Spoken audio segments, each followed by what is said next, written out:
This is Brian Margolis, and welcome to the Simplify Your Strategy, Magnify Your Results podcast, where on each episode I use the pillar system to help a sales pro, entrepreneur, or other results-based professional create a weekly strategy to run a simple, more lucrative business.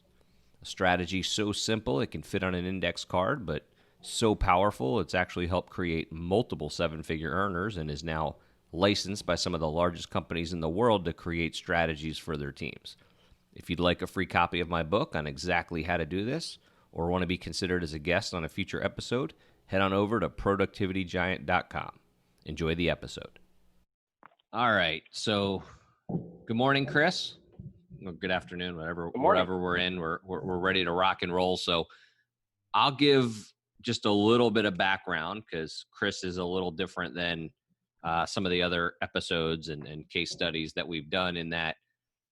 Chris and I have actually worked together in the past, and a number of years back, he went off into the insurance business, and we were able to, and I say we, but I give him full credit, of all the things that go along with the pillar system and focus management and stuff, Chris was the, in my opinion, the poster child for, we had some long talks, and he finally came to the conclusion that I need to focus on way less, like turn off all the noise, stop trying to do this, stop trying to do that. And, he kind of got, because Chris is already a super hard worker and a great salesperson, in my opinion. And so he really got focused on just doing the things that made him money. And so, you went from not being maybe in the best position in the world to, earning multiple six figures, selling insurance, which was great.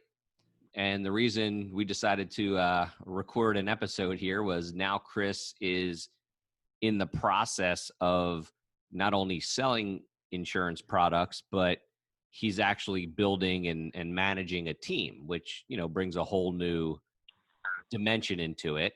And so he's got to split his focus and his time between not only producing himself, but also recruiting and training and supporting a team. Would that be a pretty accurate representation, Chris? Absolutely. Yeah. I've been building for about a year and a half so far, maybe a little bit less than 2 years, but it's been, we've been attracting a lot more people. So definitely a need for the pillars more so now. Yeah, I would say that's correct. Just a quick logistical thing. You were louder before. You seem to be not as loud now. Did you change something or move away from your microphone? No. Okay. All right. You're just being calm today. Crazy Chris is being calm. All right. So, so let's kind of let's break it down. Let's start from the beginning. Is that better, Brian? Yeah, that's good. Okay. So let's just kind of start from the beginning and say, we'll kind of go down the different pillar paths here. So right now, question one, right? What is something that, you already know how to do effectively, that if you just did more of or were more consistent with, would have the biggest impact on your business? In other words, based on what you just told me, I imagine you need to generate leads, you need to set up appointments, right? Things like that for your own stuff. But then also you need to be, I guess, recruiting and supporting and training. So what are those things that you already know how to do them effectively? You can get that response, you can get a result. You just need to make sure week in and week out, you're actually doing them. What would you say some of those things are? Absolutely. Can you hear me okay? Yep. Okay, great. So, I basically was working about 25 leads a week in order to, hit the numbers that I needed to with. So I'm really good with, setting appointments, going and seeing clients. And it got to a point where I was working even more leads. So, going out there and just producing, if I focused on the activities themselves with how many appointments I was to set, how many people to physically go see and door knock, I got that part I got it down. Now, as I've been recruiting or building a team, you're dialed in with the process. Yeah, I'm dialed in with the process regarding that. Some things I could do more effectively or better with is recruiting and managing my time a little bit better when it comes to recruiting now, because I'm not out in the field as much, because there's no way that I can do what I was doing before with the amount of time that I was putting in, with even the amount of leads, like 40, 50 leads a week that I was working. So I've had to dial it down and have less time in the field because we're bringing on more people. So, right. We have a lot of momentum going on in the team right now. All right. So let's put effectiveness to the side just for a second. And from your personal production, right? The way your system is set up right now is the company that you're part of, they generate leads. You then have someone that works for you that calls those leads and sets appointments for you, correct? That's correct. Okay. So that part of your game is dialed in, which it didn't start out that way, but that's dialed in. And it looks like at this point you can control, which is a great problem to have. You can decide how many appointments you pretty much want each week. Would you agree with that? Yes. Generally speaking, most weeks, yes. Right. Okay. Now, the way your business is set up, what's the word I'm looking for? Do you tell the person, hey, this is the amount of leads I want each week? Or do you kind of pick days of the week and say, these are the days I'm in the field, fill my calendar kind of thing? Is there any kind of system? Like, is there anything you have to be focused on? Put the recruiting and team building to the side for a second. We're going to get to that. To make sure your personal production stays where you want it to be, is there anything you have to focus on? Like, or is it all kind of automated and you just show up for the appointments at this point? Yeah, so I choose however many leads that I want to work. So right now I'm working about 30 to 35 leads a week. And now I know off of those, let's say 30 leads a week, I know I should have anywhere from 12 to 15 appointments a week personally that I can run, because we have it down to a science where we know how many appointments and how many leads that we need to generate those appointments. And from those appointments, how many applications that I should be able to do consistently. So, so with that being said, I run about 30 to 35 leads a week. I know I'm going to have about anywhere from 40 to 50% for my appointments. So as an example, Monday is where Monday is kind of an office day for me, but during that day, I do have my appointment setter setting appointments for Tuesday and Wednesday mostly, where I'm going out there every hour and a half seeing my clients. So my busiest days are usually Tuesday and Wednesday when it comes to producing, but usually I might be at the office on Thursday, or I might have a couple of appointments to run on Thursday, but I'm usually able to get most of my production done between Tuesday, Wednesday, and maybe a little bit of using Thursday based on the leads that I have. Okay. And then, and just so everyone understands, when you say work the leads or run the leads or whatever, what part do you play in that? I know you have an appointment setter that does the appointment setting. Do you do anything? Yes. I'm just talking about the pregame now. Do you do anything pregame between the lead and your appointment? Do you do any kind of confirmation calls, or you don't do anything? You just show up? No, I just show up to the appointment, or if I have time in between those appointments, I knock the doors. Oh, like in the neighborhood? Basically, what I mean is any leads that did not set appointments that are in the area. I gotcha. I can go and see them in between those appointments to keep the activity high. I gotcha. Okay. So then what about post appointment? Okay. In other words, if they don't fill out the application there on the spot, is there still an opportunity for them to buy after? Is there still any follow-up ever required? Not really. What I really found in my business is that if they don't really buy right then and there, which most of the time we sell, about 30%, maybe a little bit higher, are closable, right on the spot. And then you have a certain percentage that you can kind of follow up with. But mainly I focus on, seeing the appointments. And if I don't close them right then and there, I might, maybe do a follow-up call to see if they change their mind. But most of the time, if I don't sell them, I'm just on to my next appointments, and I don't really follow up, and I don't really need to. Okay. So it's like if you had less leads, you may follow. In the past, maybe you would have followed up more, but now because you have enough leads and enough activity, it's not the juice isn't worth the squeeze to keep following up with those people. Is that correct? Yeah, I would say so. But even before, I didn't follow up as much, because what you find in my business is that, again, if they don't make a decision right on the spot, that most of them, you don't go back and sell. It's okay. just Fair enough. It's just the way that it is. I mean, if it's a big enough sale, I might follow up with. That would be worth it. But generally, these people are procrastinating to some degree. Yeah. And they don't make a decision. Okay. And it's not something we have to put into your weekly strategy.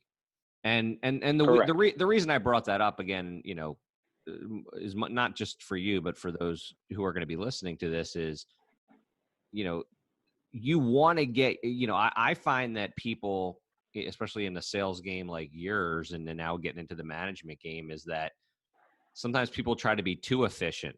And it's like, look, if you have more leads than time, if you're in that kind of business where you can call on so many people, a lot of times it's okay to skip over a dime, right? Like I'm sure if you followed up, you had some crazy, consistent follow-up thing week in and week out, every once in a while you might close one. It's just not worth it. The return on investment's not there. It's not. Absolutely. It's not worth it. It's just go to your next appointment or go to your next person. Okay. So would you then say, from a consistency standpoint, your personal stuff is dialed in? There's nothing you really have to focus on in terms of just doing stuff consistently? From a personal production side, yes. I mean, I've won awards. Okay. I'm one of the top 25 in the entire company as a personal producer. So I believe that I really have that, dialed in. Gotcha. Well, I'll be impressed when you're top 3. But anyway, all right. So there's a lot of great people in my company, my friend. But yes, I know what you mean. Okay. So, all right. So now let's talk a little bit about the recruiting and management side and the training. So again, just let me summarize, which is, now because of your success, you are able to bring on agents, recruit agents, and then help them, support them, train them, so to speak. And in return, you get an override, right? You get a small commission on what they do. Correct? Correct. Okay. So kind of like they make $1, you make a dime. Okay. And so, or more. Yes, it's a saying. You'll get your 20 cents, buddy. All right. So so really, when it comes to this part of the business, this is where there's leverage, right? Like, you can only run so many appointments at a time. This is where the leverage, it becomes more like a business. And so, correct. If I just, if I said, in that department, is there something that you need to be doing more consistently, right? Again, we're going to get to effective and all that, but is there anything you need to be doing consistently in the recruiting department and the training department and the support department? Yes, there is. And what they would be is, I guess, factoring in the activities for recruiting, the time to recruit. And I know that there's different tools and different places to recruit, but these are things that I need to be more effective with, as far as recruiting consistently, among some other things. So give me, so give me an idea. Let's just talk about recruiting. I'm going to separate recruiting from the training and support. Okay. Yes.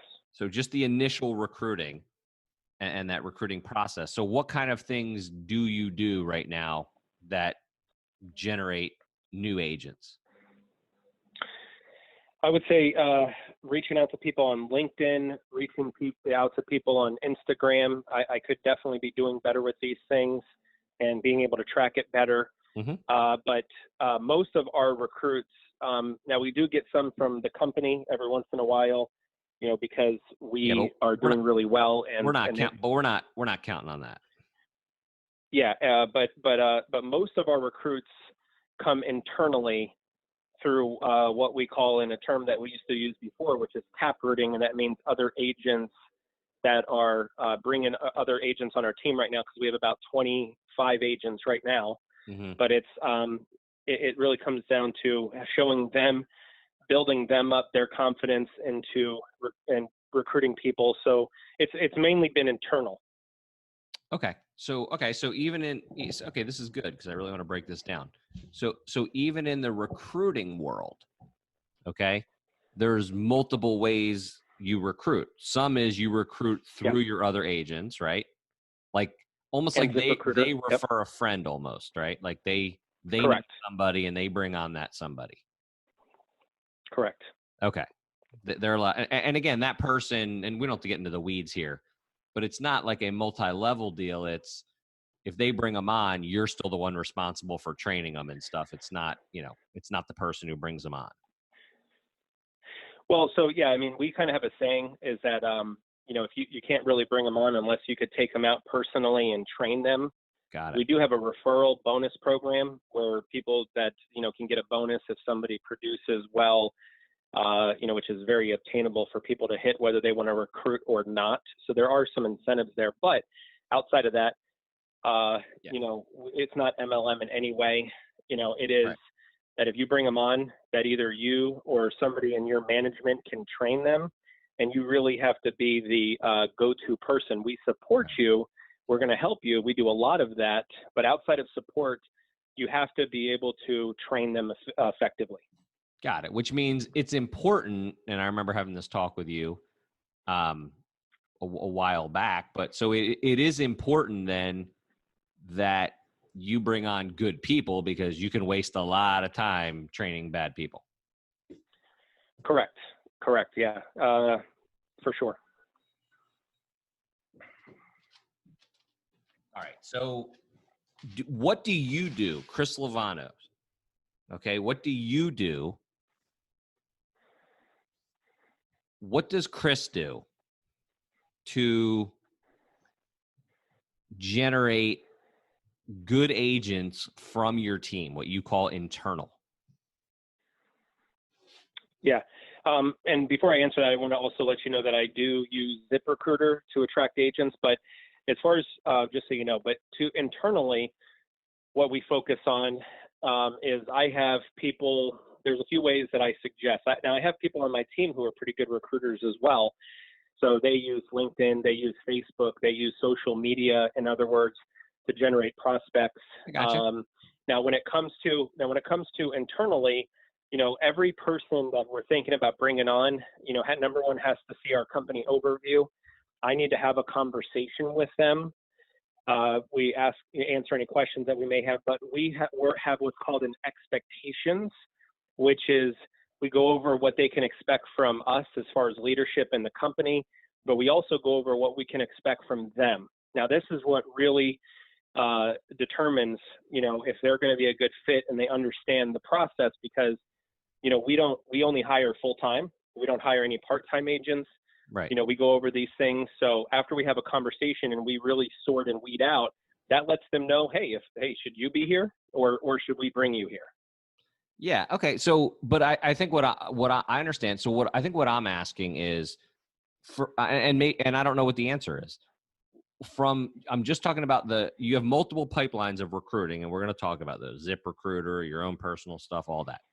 Yeah. From the internal recruiting, what you were calling the internal recruiting, where your agents bring on people, right?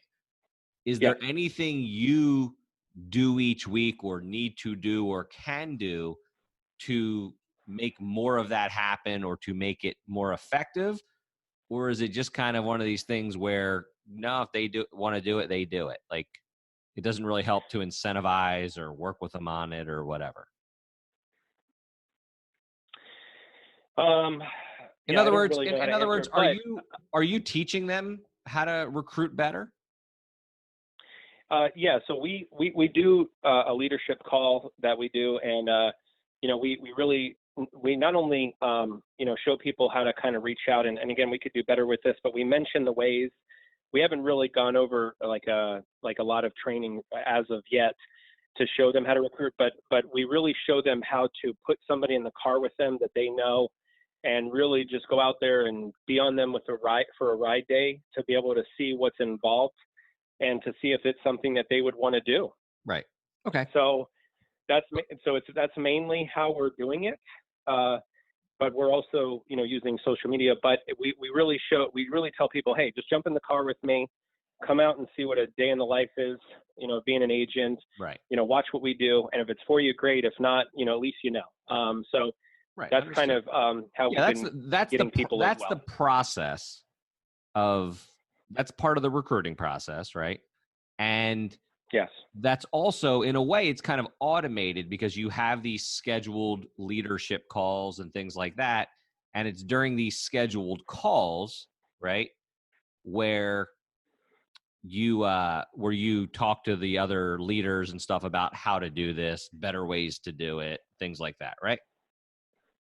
Yes.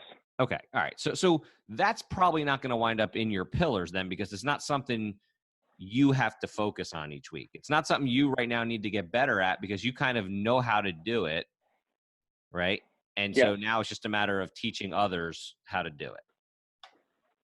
And that's already kind of automated into your system, right? Yes. And we also go over personal development, and we really kind of just show them how to build belief and value in themselves. Yeah, that's okay. So that's in the training and support department. We're not even, we're going to come back to that. So, all right, we're still on the recruiting thing. So, see, here's what I'm looking for, Chris. I'm looking for those things that if you do them every week, whether it's 30 minutes of this or 4 of these or whatever, week in and week out, that it's going to drive the top of the recruiting funnel, right? At least get people into it so you can find out if they're a good fit. And it sounds like, at least from the internal recruiting part of it, it sounds like that's not really something you have to focus on each week because it's already handled by these leadership calls. If there's a social media tactic that you find effective, you're going to share it on the call, right? If there's a ride-along tactic that you find effective, right, to maybe even help eliminate someone who maybe shouldn't be an agent, you're going to share that, right? Yes. Okay. All right. Good. All right. So we don't have to worry about that. Look, I like simple, man. I like simple. I like a 2-pillar killer. They're some of my best clients. Okay. Let's talk training and support. Oh, actually, no. Let's not go to training and support yet. Sorry. Let's go to the second type of recruiting you talked about, ZipRecruiter. Is that just you post ads or the company posts ads and then you have to sort through them? Yes. Okay, so tell me what that process looks like. Because of my position in the company, they have a ZipRecruiter post that goes for me that we refresh, every so often, and I get responses from there. I would like it to be more, honestly, but it's pretty good.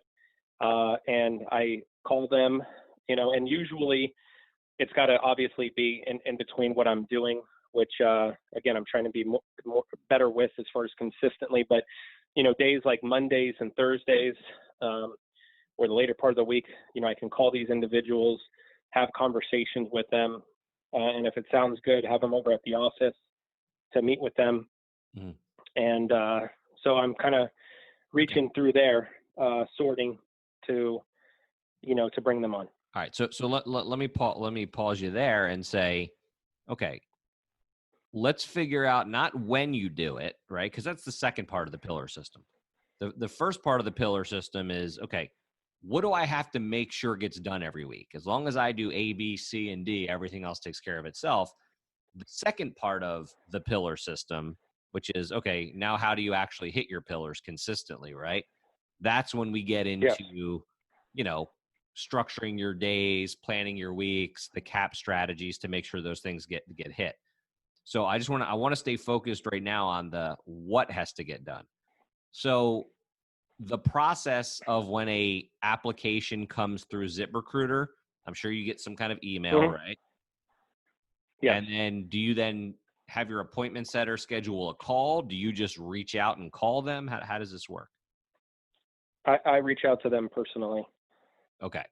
You reach out to them personally, and then it's just at that point, it's just a game of back and forth, right? Correct. Okay. Do you have any kind of internal rule or system? When I say internal, I mean you. How many times will you call them till you're like, they're not serious, they haven't returned my call? Probably 3 times. Okay. And then how many of these are you getting a week, would you say? Range? Well, Zero I would to say that I 5? definitely get more when I zero. I would say 0 to 5. Okay. All right. And do these ever fall through the cracks where you're like, I just didn't have time to get to them? Yes, because I might have got busy with something and I have to call them on a different day. Okay, good. All right.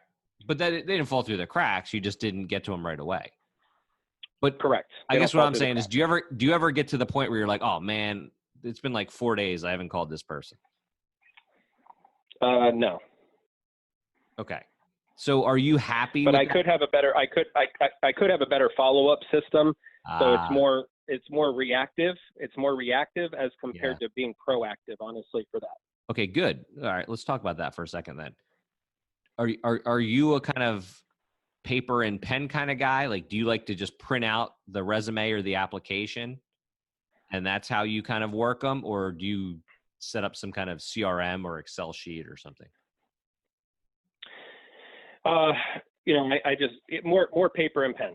Okay. Yeah. So you print, you but print them out. ZipRecruiter, you can. Yeah.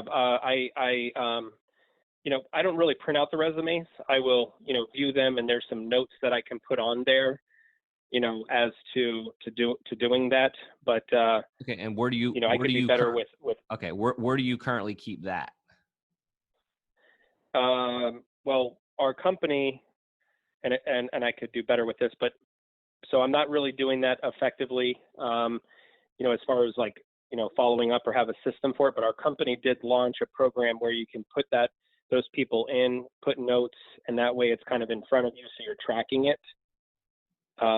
So we do that, but normally it's I don't store it in any type of CRM, or if I remember to call, I'm going to call. Okay, so yeah, we need to dial this in. Okay, I'm glad your company has this, but here's what I have found with a lot of salespeople, entrepreneurs, whatever, especially ones that are on the road a lot and doing this. Sometimes those systems are more hassle than they're worth, because then you're like, oh, I got to put them in. Then honestly, would you just rather write down their name somewhere with some notes? Yes. Okay. So here's what I'm going to suggest. All right. For a pillar. Okay. Because, well, let me ask you something.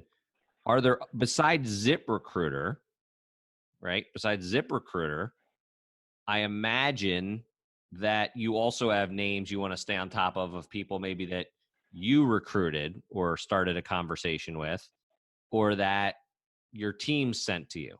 Would that be correct too? Yes. That you want to follow up on, or? Yes, all the above. I mean, they also have access to the recruiting into the portal as well, to be able to upload those contacts so I can see them as well. Yeah, but that's okay. We're getting too complicated now, though, right? Here's the. Let's just talk about the goal, and this is great. This is where I wanted to get to. For you, here's all you need to really do, right? Well, let's think of it this way. If I said update, and let's call this, well, what do you want to call this? The recruiting sheet, the potential agent sheet, what jives with your brain? Recruiting pipeline. Okay, the recruiting pipeline. Okay. We'll figure out the logistics here in a second, but here's what you want to do, in my opinion. You want to update and review the recruiting pipeline twice a week. Now, let me explain what that actually means, okay? So let's say today happens to be, we're talking on a Saturday because we're nuts, but let's say this was a weekday. Let's say today was Wednesday, and the last time you updated and reviewed it was last Friday. Okay. Then if you on Wednesday, what you would do is you would look back on wherever you're taking notes or keeping this stuff or whatever it is, right? And you would then update your recruiting pipeline list. Okay. So let's call that pen. Let's say you're keeping it on pen and paper, right? We'll decide this in a second, but let's just say it's pen and paper or it's an Excel sheet. It doesn't even matter right now. So to complete this pillar, you would look back at everything that's come in since Wednesday, make sure every new recruit has been added to the list. Maybe some have, maybe some haven't. You look at your calendar, right? You make sure that list is up to date. So that's the update part. Got it? Yes. And here's the review part. Then you review it. Then you go down the list line by line. And I'm not saying you have to reach out to every single person that's on there, but you need to reach out as you go down the list. Okay, I should reach out to that person again. I should call that person again. I should do that, right? So if you updated, okay, if you updated and reviewed that list once a week, I was going to say twice a week, but maybe we just start out once a week, nobody would ever fall through the cracks, right? So here's what I'm thinking. Could you use an Excel sheet, right? And then do you bring your computer with you on the road? Usually, I have just my iPad with me, and my laptop stays at the office. Does your iPad have Excel on it? It does. Okay. So, because here's all you really need to keep on this sheet, right? Here's all you really need to keep is you just need to keep their name, right? Their name, their contact info, and when's the last time you reached out to them, right? Now just so you know, Brian, I do have this. I'm just not the best with it, just being honest. So it's kind of hard. With it. It's been difficult. What do you mean you have it? Where is it? What's it on? Excel. Okay. Well, that's right. So you have recruits inside of an Excel sheet, right? Yes, I do. Okay. So that's that's exactly my point. Is remember, I know you're going to hit your pillars, right? Once we have your new pillars established, I know you'll hit your pillars. So if you update and review that sheet once a week, nobody will fall through the cracks. Because, and here's what I mean by update and review. Update means you have to update it. You got to put in anyone new that didn't make it in. You can delete anyone who's no longer viable, right? And then review means you go down it line by line and reach out to every person. Now, you can choose to spend a morning doing that, or you can choose to do it over the course of the week. The pillar's not done until you've gone down line by line and reached out to everyone that you want to reach out to that week. And if you want to skip a name, you can. Maybe you just talk to them on Monday. You don't have to reach out to them again. Does that make sense? I know it sounds too simplistic. But if that's all you did, I totally got it. Updated and reviewed your sheet once a week, no one's falling through the cracks. Because I know you're the kind of guy that you might talk to someone and all of a sudden you're going to scribble notes in your notebook, right, about them and all that kind of stuff. Okay, great. Yes. But then when you go to update that sheet the next time, whether it's later that week or the following week, you go back in your notebook if you even need to and, update that sheet. I agree. Okay. So that's going to be one of your pillars is update and review your recruiting pipeline sheet. Got it down. All right. Now, let's talk about, so that's ZipRecruiter and that all goes in, and that's going to include everything. Internal guys will wind up on there. ZipRecruiter people will wind up on there, whatever. Okay. People you're talking to might wind up on there, right? You might have people you're just having conversations with on social media, and you might want to just keep them on there, right? And by the way, Yes. I don't want to sugarcoat this. It might take you 2 hours to do this each week, right? To kind of go down line by line and reach out to those people or hit them up again on social media or whatever you need to do. But it's critical to your business that if you're going to grow with agents, you have to stay on top of, you can't let these things fall through the cracks, right? Correct. Okay. Let's talk about your personal recruiting. All right. Let's talk about your personal recruiting. I think what you were telling me was, it sounded when you started talking earlier that it's very heavy social media based, meaning from what I gathered, number one, you interact with people on social media, right? Maybe people who are interested, you're starting conversations with them, that kind of thing, right? Maybe even people you've known from the past and other businesses and stuff. But then also, I imagine you're posting on social media to attract people, right? Yes. Okay. When it comes to the posting, have you found that to be effective? Do you ever get people who reach out to you and go, "Ooh, what are you up to? What do you do?" Right? Sounds like something I might want to be involved in. Okay. So posting works. And then do you also, again, I don't want to put words in your mouth. Do you also reach out to people? Like out of the, not Yes, out of I the do. blue, but like just start conversations with people maybe you know from something else or whatever. Yes, but I would like to do that more. And I find myself not being able to do that consistently. Welcome to the world of pillars. Welcome to the world of pillars, right? Okay.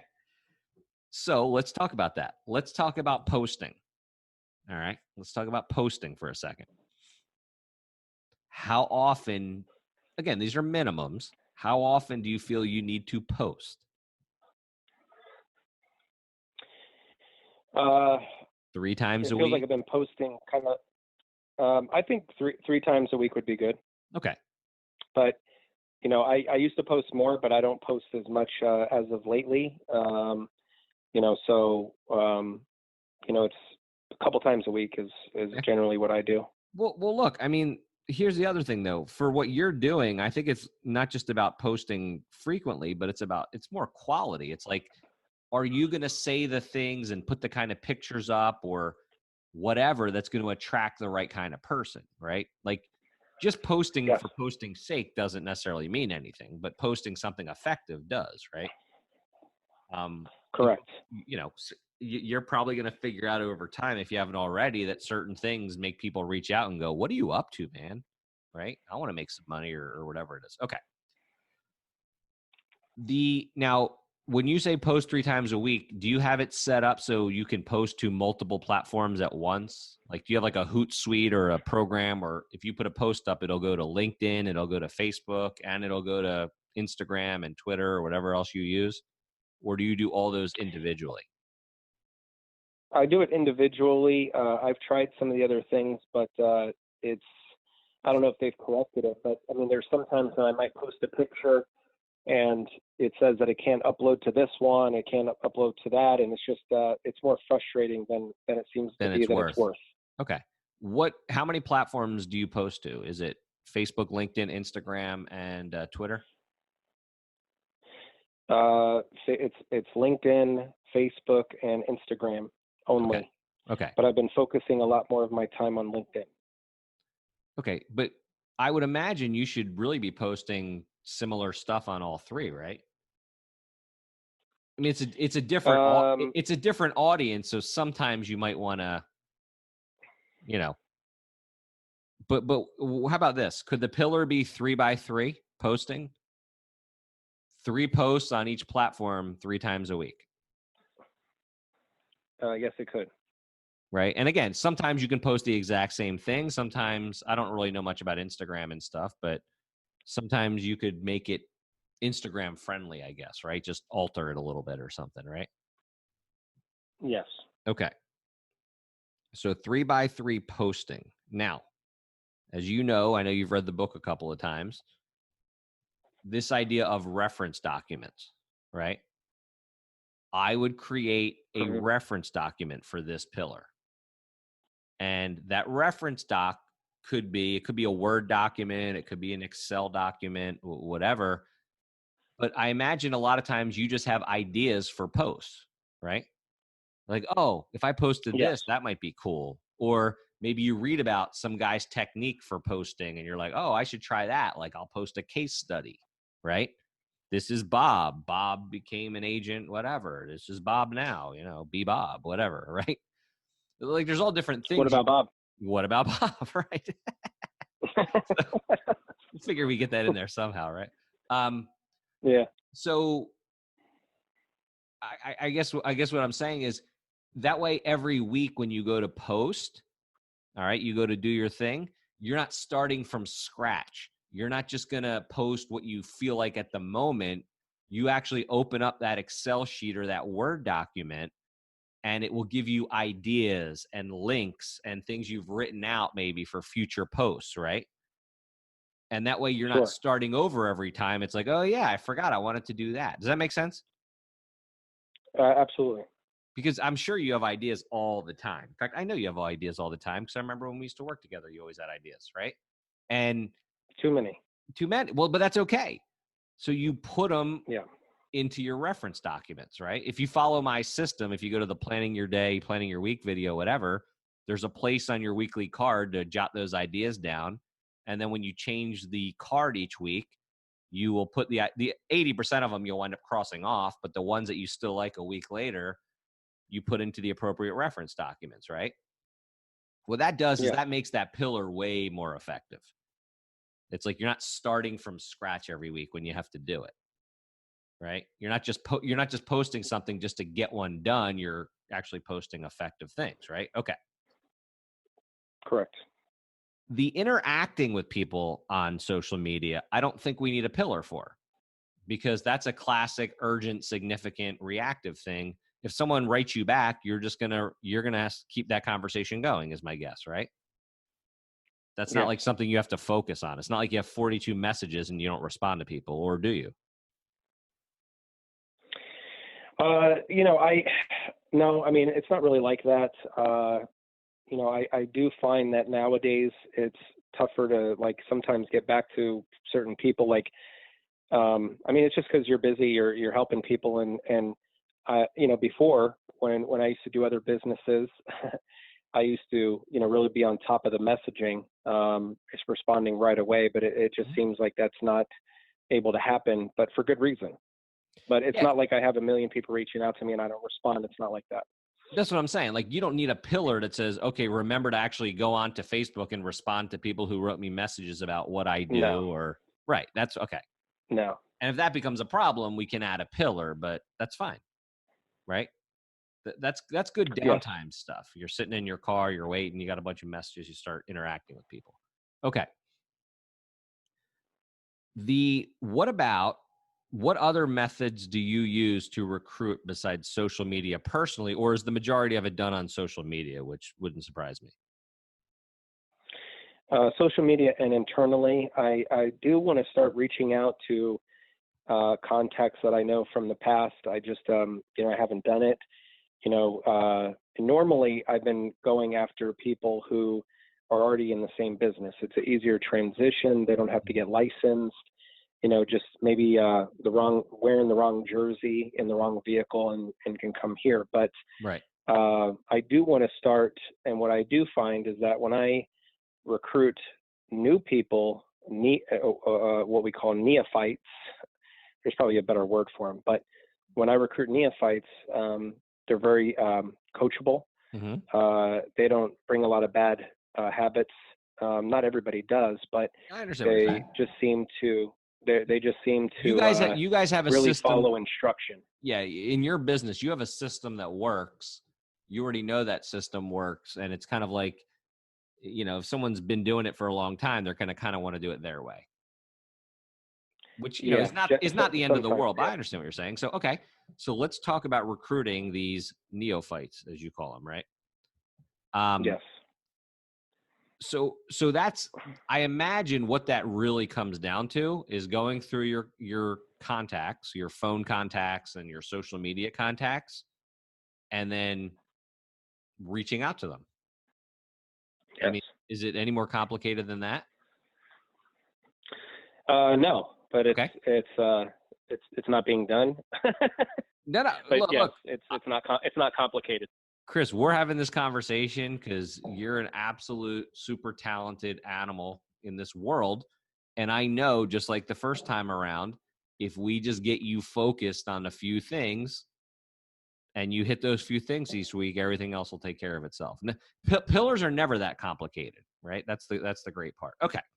So could it be as simple as, and again, your brain, there's a couple of ways to look at it. One way is to say, okay, every week I'm going to spend 30 minutes looking for and reaching out to, again, I'm just going to use your word, neophytes, right? People you know who are not in the business. That's one way to do it. The other way to measure it is just say, every week I'm going to reach out to 3 neophytes. Very simple. So did you say 30 minutes a day or No, or everything's 30 a week. minutes a week? We're talking pillars. Everything's a week. Look, I can tell you right now, Chris, if you spent 30 minutes a week reaching out to neophytes, making that initial outreach to them, you'd run out of people in about 6 months, or you'd feel like you ran out. Yeah. So 30 minutes a week is a lot, which is fine. I'm just saying, does your brain work where you'd rather go, I need to spend 30 minutes a week doing that and get in as many as I can? Or does your brain go, I just need to make sure I reach out to 3 a week or 5 a week or whatever the number is? It would probably be the 3 or 5 a week. Okay. Let's start out small because you're not doing any of it now, right? It sounds like you do Correct. it and then you stop doing it for a month or two and then you do it again, right? No, I haven't even really started doing it, actually. Okay. All right. So could it be 3 a week? And reach out, by the way, doesn't mean they have to respond. You just send them the initial message or leave them the initial voicemail if that's how you choose to do it.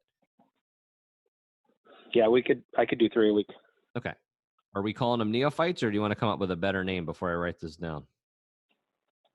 And I'm happy with neophytes. Yeah, I Do you guess guys we'll just have to let go me with it ask you then. this. Do you guys call them neophytes inside the team and the Yes. company? Okay, then let's use that. Yes. All right. Reach out to 3 neophytes. All right. Done. I'll be expecting a call next week. You know how to spell that, right? Yeah, don't worry about it. You can't. That's why we're not on video. So I'll be expecting my call next week. You're like, I needed a third one. Okay. So anything else in terms of recruiting, ways you recruit that I'm not thinking of? No, I mean, that's basically it. I mean, Okay. I don't know if we're going to go on to the training and support stuff. Yeah, of course. But yeah, I mean, as far as recruiting, that's basically it. Okay. And then that's exactly where we're going. Let's talk about training and support, right? Let's talk about training and support. So again, we got 3 questions, right? What is something, and I know we kind of shortcut it earlier, but that's fine because you and I are both pretty familiar with the pillar system, but what is something you can already do effectively that if you just did more of or were more consistent with would have the biggest impact on your business? So we're looking for anything that in the training world that you just need to make sure you're doing consistently, right? Then we have question number 2, what is one skill that if you significantly improved on would have the biggest impact on your business? So we're saying, okay, what could you get better at? What if you spent time getting better at would have the biggest return on investment in terms of training and support? And then question number 3, what is something you can organize, plan, or create prior to taking action that would make the action much more impactful? And so what we're looking for there is there anything in the training and support world where if you created something each week, organized it, prepared it, it would make all the training and support more effective, right? So let's kind of keep those things in focus, and let's start with consistency, right? Is there anything you need to do consistently or more of each week when it comes to training and support?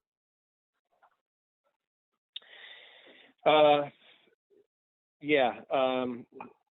One of the things that when an agent comes on board, I feel I do a pretty good job of this, but it could be better, is when new people come on board, they have to, get through the contracting process.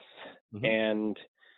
And sometimes I don't look at it as much, meaning that, people will come on board, they'll get contracted, like they'll say, hey, I want to have this company, this company, this company, and they go to place the order, meaning that they want to request those carriers, in other words, but they're not signed yet. You have to go back in and actually sign the contracts online to start getting appointed. That part kind of is something that I should be looking at more. But I designed because they show up to their things. first appointment or something and they get someone that wants to buy and then they realize they're not actually finished. Well, it doesn't really go that fast, Okay. or that far into it. But I guess launching people, making sure that we're on top of it more, and we've discussed it, within our team to be able to manage that a little bit better. But it's also making sure that they have. We do select what carriers for them to select, what companies to represent, but sometimes they delay it on signing. Sometimes it's a little bit of a delay of how fast they get launched.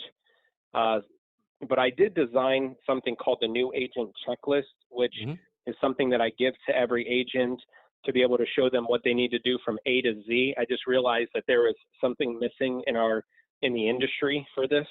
So I designed it, and it really just shows them what to do from A to Z to get prepared.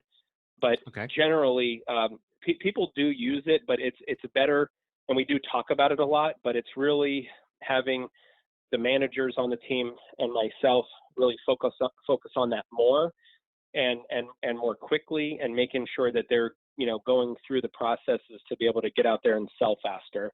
And also, so I don't know if you want to, I don't want to talk about too many things, but, did you want to kind of stop there? Let's stop there and see some things can be dealt with a pillar. Other things, sometimes it's just putting something automated in there. Sometimes it's a task. So, but let's talk about this, because look, this falls under question number 3, which is, what is something you can organize, plan, or create? I would almost say organize in this world, that makes something else more effective. And if you can organize this every week, it makes the whole process more effective, because now you're not constantly chasing around people and things like that. You lose the bandwidth. So right now they get this checklist, right? Where do you see, or do you have some kind of dashboard or anything? Like, where are you able to view how much of this checklist is done or what still needs to be done? Is there a place for that, or is that just you have to actually do it manually and go through? It's something manually that I have to go through, and I designed something where I'm using a platform where I recorded videos to get people through it, and then I know what step that they're on, by how much of it they've watched or how much of it they've completed on there. So I have done that, and I kind of started doing that. But where I'm kind of getting hung up on is when somebody comes on board, making sure that, I do send them the welcome email, which includes a lot of the documents, but it's making sure that, they, get into there and start doing it. Because when I send them the email, they do have a checklist, as far as the items there, and I do have it in a video form that I invite them for. But it just seems like, because it's something new that I designed, I'm trying to get people more focused on completing the videos. So I've been trying to come up with a solution, more so for that. But our company's making some changes. Okay, so and that has everything to do with signing, contracting, picking out the carriers, everything. It's the whole thing, so that they are capable and able to sell, right? Yeah, like having their presentation booklet put together. Like, I've put all that together, so that way they know what to do. And sometimes things are not really completed, or they take up a little bit of too much time with it.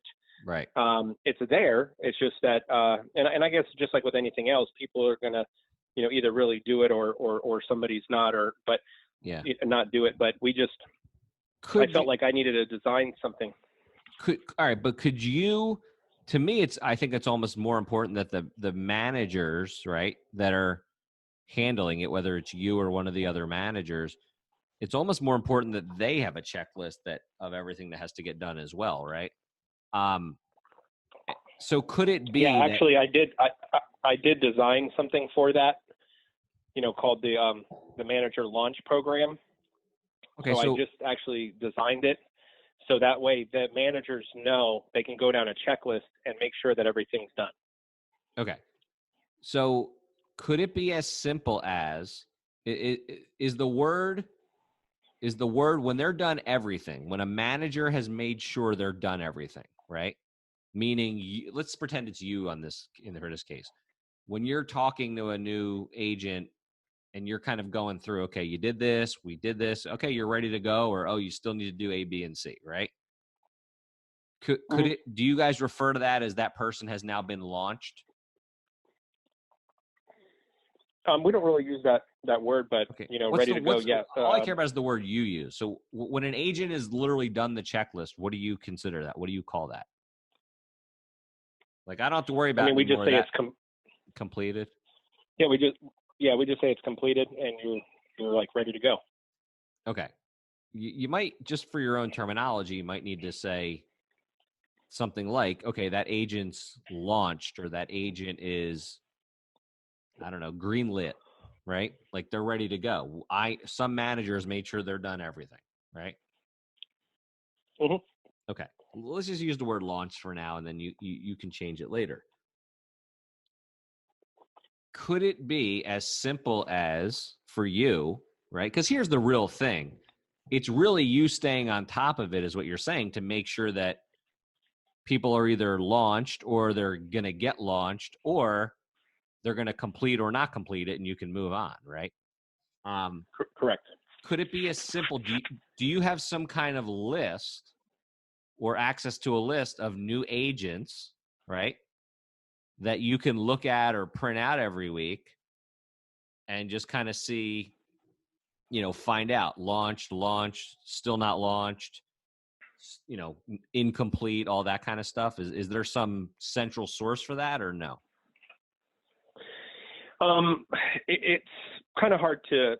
We do have a portal which I can see all of my agents in my hierarchy, and it shows what carriers they have, if it was actually signed. It doesn't show the checklist thing. That's something aside from our team. Mm-hmm.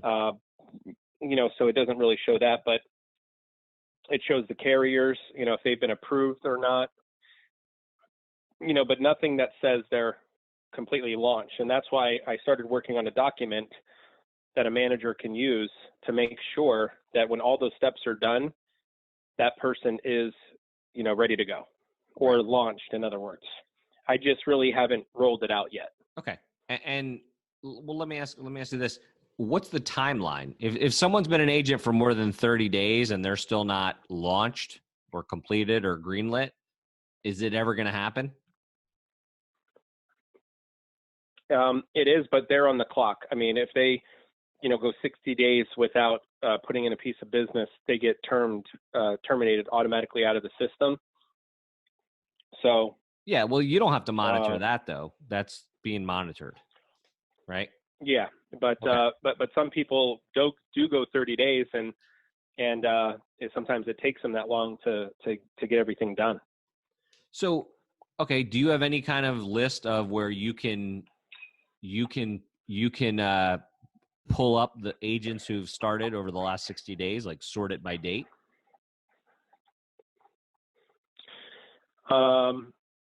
Not really. Actually, I think there's one report that I could run where it shows their hire date. But so yes, yes, I can do. Yes, I can do that. Because what I'm thinking to handle this for this pillar is, I'm thinking that you can actually print that off each week and then run down it, right? review it, and anyone who is not, completed yet, you can reach out to them or the manager. Correct. In other words, you've got to keep you've got to keep your own notes, or I don't know your system well enough. But I guess where I'm going with the pillar is, could you just review, could once a week you just review the new agent list, right? And what that means is you print out the last 60 days and you highlight anyone who, is not finished, right? And then you reach out to the managers or the or the person. Yeah, I would probably have to do that, honestly, more than one time a week. Okay, let me ask you another question. What happens if you don't even do this? What's the downside? If I don't do this at all as far as a pillar, or if I don't, yeah, if you don't stay on top of it. If I don't stay on top of it, then people aren't going to be getting stuff done that they need to be done, and they're just going to not really move forward because they don't know it, or they're lazy and you have to make them do it, or they don't know it has to be done. Actually, I would say that there are some people that are like that, but but sometimes, sometimes people don't read things carefully and they don't, follow it step by step. Right. Sometimes people try to rush through it, but there are some people who are lazy. I will admit that, but it doesn't seem to be it seems to be the lower percentage of the equation. Okay. Could you have, I guess the way I'm looking at it is, could your managers keep a, I guess you're the manager above all of it, right? Yeah, I do have people on my team who are in management and have people on their teams. Right. And because we have about 25 agents. Right. So do you feel like those managers, will they stay on top of it if you don't? Or do you have to stay on top of everyone? As far as right now, with the way things are in the current this current timeline with everything, I have to probably make sure that the managers are being on top of it, just to kind of roll it out, but I really do see that, what I would like to see happen, honestly, is that when they complete that launch, they send that to me, so we know they're good to go. Well, that's kind of what I was, but I think as far as the pillar goes, I think it could be as simple as once a week, you need to review the new agent list, right? You're saying more than once a week. Yeah, the reason I'm saying more than once per week is because, everybody's kind of at different stages. I do spend more time on this, and sometimes. Okay, what do you think? There's a lot going on right now. Review it twice a week? I would probably say 2 to 3 times a week. Okay. Well, why don't we say minimum of 2 times a week? Yes. You can always do it more. And the new agent list is just you printing out or using Excel, however you want to use it, right? You could, Excel might even work better for something like this, because that way you don't have to keep going over all the same agents every time, right? So every week when new agents are added, you can just add them into your Excel list, and then when they're launched, you can delete them, right? Yes. Okay. So let's call it review, and you'll work out what system works for you, but review new agent launch list times 2, twice a week, right? Yes. Okay. Does that make sense to you, though? I just don't want you to go along and agree with it. No, it makes sense.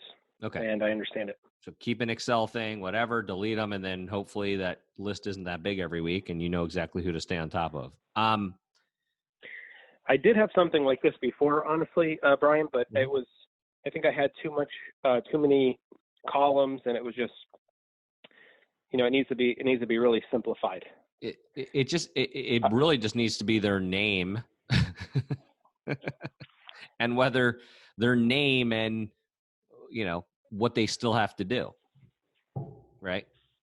Yeah. And you might not even have to put what they still have to do. You might just put their name. And then when you call them and you get them on the phone, you actually have a conversation. Then you guys can figure out what still has to be done. Right. Sure. You'll decide, but yes, definitely simplify it. Okay. As far as training and support goes, what else do you need to be doing as the manager more consistently?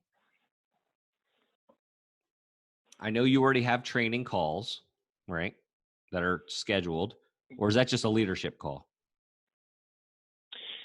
We have our leadership call. We have our team calls on Monday, which basically are, we go over what our commitments are for the week of what we're going to accomplish. Everybody jumps on there, and we have some training, and we do recognition.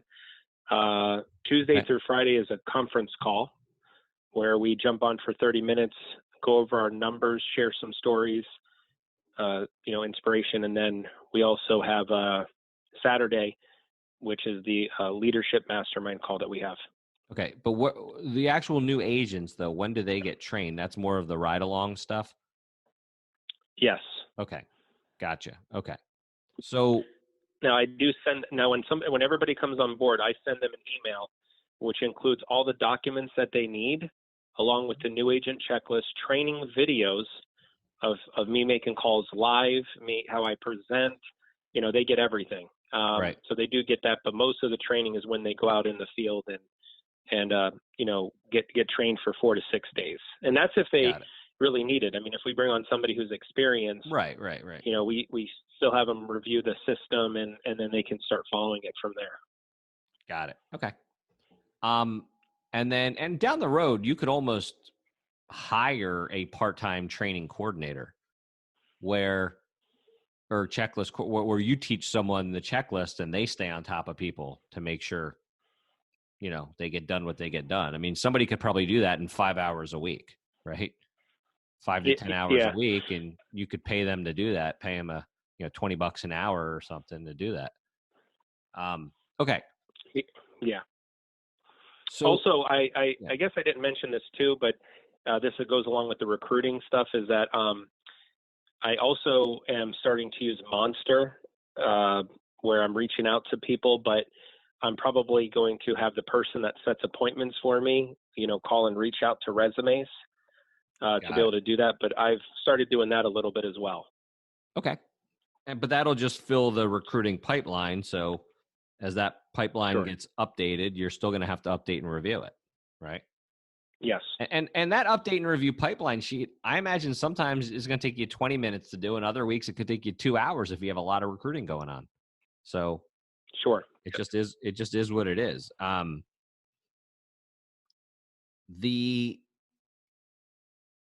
So as far as the effectiveness of the training and support, okay, is there anything a skill that you need to be getting better at? So do you have a learning pillar? Is there something that if you got significantly better at any skill, would it have a big return on investment for you? Like what's your bottleneck either in your business or helping other people with their business? Is it the role playing? Is it the closing, the objection handling? Like, I don't really know how to, how to answer that question because if you could, let me ask it differently. If you could snap your fingers and be a 10 in any area, right? Skill wise, I'm either the greatest, recruiter, or I'm the greatest creator of effective scripts, or the greatest objection handler, or the greatest whatever teacher of that or whatever, what skill, if you could magically snap your fingers and be the absolute world class at it, would have the biggest return on investment in your business? I mean, I would say recruiting. I mean, we do have a lot of good things down. We train our agents very well. Mm-hmm. You know, it really comes down to, of course, we can all do things better, but Yeah. I would say, you know, recruiting. But when we bring people on, whether they're new, you know, and just so you know, Brian, when we bring people on, when they see what we have compared to how they normally get involved in the industry where they don't have anything, Mm-hmm. you know what I mean? It's like, they're like, wow, this is so cool. You know, Okay. so you know, but I would say recruiting, because we train people very, very well. I think, you know, the part we can always help with is objections and how to handle those things. I always try to do a better job of dealing with people, you know, being much better with that. But do You know, I am working. So you're basically saying for yourself, though, better at recruiting, meaning being more effective, like your messaging to potential recruits, right? To get their attention, to make them want to work with you or reach out to you, right? Yes. Do you think that's a learnable skill? Yes. Could you Google, you know, how to recruit people for your team? I mean, I know there's people who are just great recruiters, period, right? Do you see that as a learnable skill through books and videos and Google searches and all that kind of stuff? Yes. Okay. Then I would suggest, just to start out, 30 minutes a week of recruiting training for yourself. This is for yourself, right? 30 minutes Yep. 30 minutes a week on effective recruiting learning.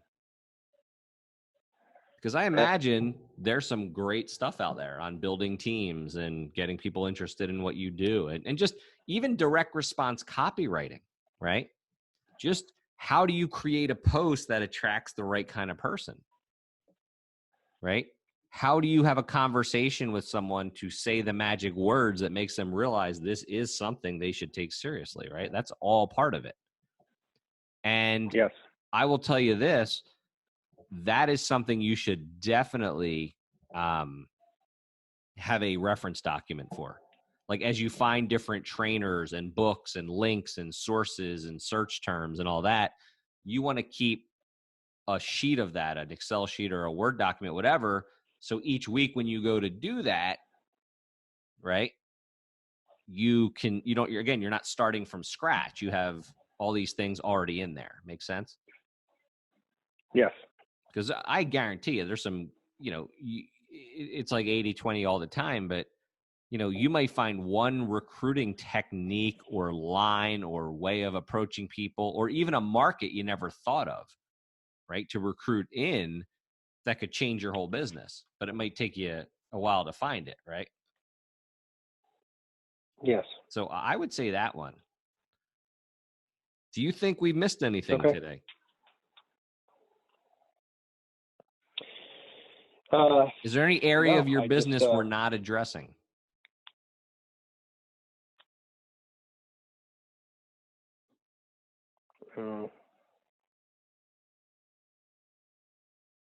And obviously, if you think of something later, you can just let me know. But I just want to make sure there's nothing obvious we're missing. Yeah, I think we touched on, you know, definitely the most important things that I could think about right now, and I'm just going to work on. Oh, you're not going to do anything yet. We're not done, buddy. Okay. I'm about to hit you where it hurts. Let's talk about personal pillars. And if you're going to, I already know that your ability to create the habit of pillar execution. So is there anything else when you hit your pillars each week? Is there anything else you want to make sure gets done? Anything in your personal life that isn't happening and you want to happen more frequently or get better at? My health. Okay, let's get more specific. I don't working out consistently, eating better. All the above. Check. Right? Yeah. All right. Well, let's just keep on going. We're gonna say it. Yeah. Let's just start with working out. Okay. Could it be as simple as working out twice a week?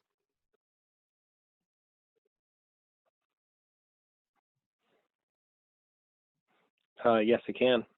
Okay. What do you like to do when you work out? What are we calling a workout?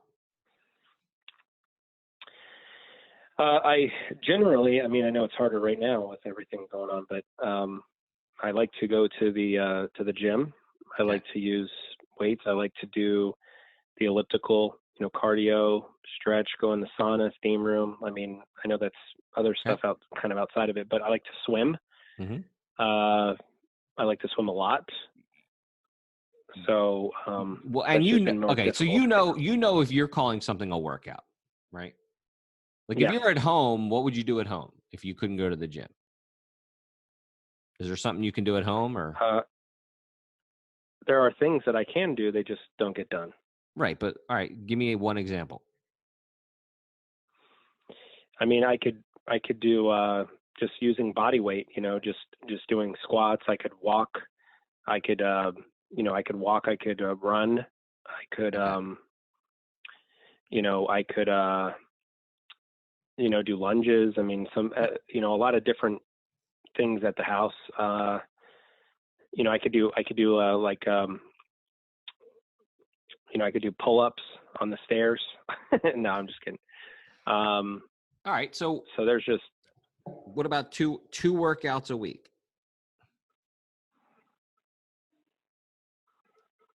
You can do more if you want, but two each week. Get the momentum going, right? Yeah. So I guess it would just be me figuring out what I'm going to be doing for those. I mean, I know I listed those, what I could be doing. So I just have to be doing that.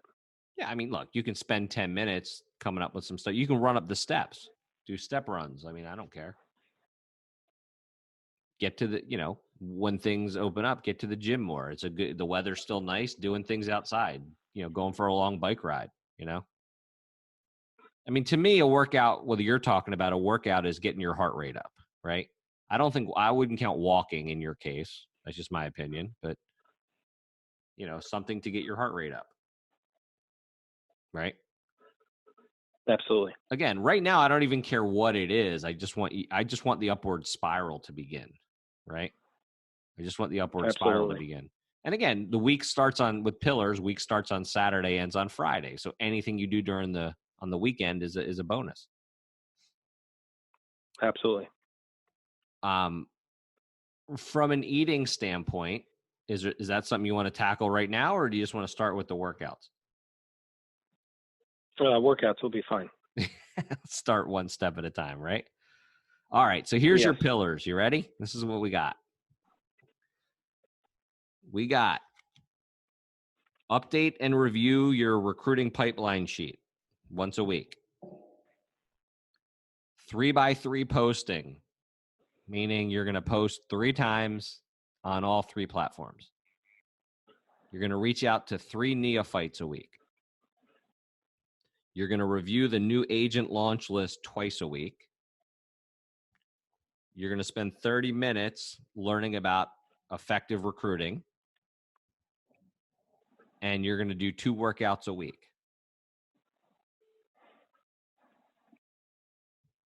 Now, here's the way I want you to look at your pillars as you mull these over, right? These don't have to be the final new set of pillars for you, whatever. But the kind of question I want you to say is, look, on Friday night, if I do these things, on Friday night, do I know beyond a shadow of a doubt that my business is moving in the right direction? It's just a matter of time and pressure, right? I'm working out now. I'm getting better at recruiting over time. I'm consistently recruiting, right? All that kind of stuff. People are being launched. Everything's being handled. When I do these 6 things, my life is good. My business is good. Right? Make sense? I love them. Yep. My life is good. My business is good. All right. And again, hopefully over time with the recruiting thing, what I have a feeling is going to happen like 80-20 is you're going to realize that one method of recruiting is dominating all the others, and you can just single-handedly focus on that. All right. You ready to build I already know you're darn successful already. So and you've built a nice team. Now it's time to take this team building to the next level. Sound like a plan? Yeah, I'm really excited to be able to share some updates. I appreciate you very much for your time, and I thank you for having me. You got it. Thanks for listening to another episode of Simplify Your Strategy, Magnify Your Results. If you know someone you think could benefit from this episode, be their hero and share it with them. If you'd like a free copy of my book or you want to be considered as a guest on a future episode, head on over to productivitygiant.com. Have a great day, and thanks again.